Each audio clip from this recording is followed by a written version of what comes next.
Santo, ang GB Patrol Bingo! At sa letrang B, si Bernadette Sombrero.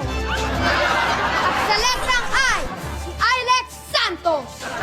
Magandang gabi. Ako po si Bernadette Sombrero. Ako naman si Ilex Santos. Ito ang GB Patrol Bingo. Panik sa katotohanan, panik sa bayan. At sa ulo ng mga nagbabalibagang balita. Lasing, inupakan ng lamok. Lamok, inupakan ng lasing. Samantala, isang zoo naman ang inireklamo dahil nagpakain ng buhay na goat sa isang buhaya. Kotse ng congressman, bumangga. Pinakamaliit na bandila sa buong mundo, isasali ng Pinoy sa world record. At sa kabuuan ng balita, isang lasing na lalaki na natulog sa may overpass ang inupakan ng isang lamok. Ngunit, nagising ang lasing at agad naman inupakan din ang lamok. Sa ngayon, ang dalawang inaawat na nagrorondang langaw.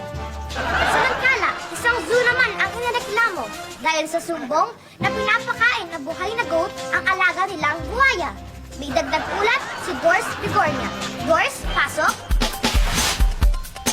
Yes, narito po tayo sa loob ng isang zoo upang tanungin ang mga tropa na nag-aalaga sa zoo kung totoo nga reklamo sa kanila.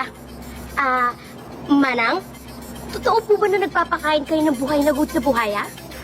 Hindi, unfair yan Paano po kayo nakakasiguro na hindi totoo? Mali ang pagkakarinig nila. Hindi yun goat, ghost po yun. May nakunan po kami na buhay na goat May video po kami. Oo, bago kainin, buhay na goat siya. Siyempre, pagpatay na, ghost na siya. Kaya, patay na ghost. Bumalik ka na nga sa hawla mo. Hindi po ako taga rito. Anong hindi? Guard, hulin nga ang chimpanzee. Nakawala. Magpapaalam po muna ako.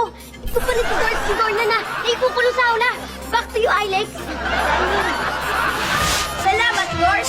Kotse ng congressman, bumangga sa truck na puro utak. Congressman, nagkautak. Samantala, isang Pinoy naman ang gumawa ng pinakamaliit na bandila upang isali sa world record. May dagdag ulat si Pinky Wave. Pinky? Salamat, Bernadette. At kausap ko po ngayon ang principal na gumawa ng pinakamaliit na bandila. Hello po, ma'am. Hi, Pinky. Asa mo bang ginawa ng bandila? Ito po siya. Asan ho? Ayan ho. Asan ho dyan? Hindi mo talaga makikita sa sobrang liit. Pero nandyan, no? May flagpole pa nga eh.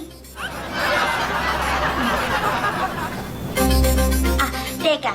Siguro gumamit ka muna nito. Okay. Ayun! Oo nga, ma'am! Ang galing! May flagpole pa!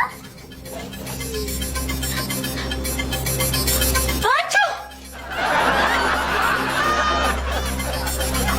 Naku!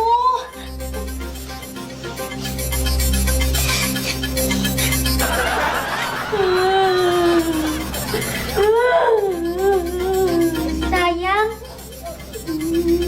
Hanggang dito na lang po. Ako po si Pinky Wave para sa GB Patrol Bingo. Alamin naman natin ang lagay na panahon kay Kuya Kim Kong.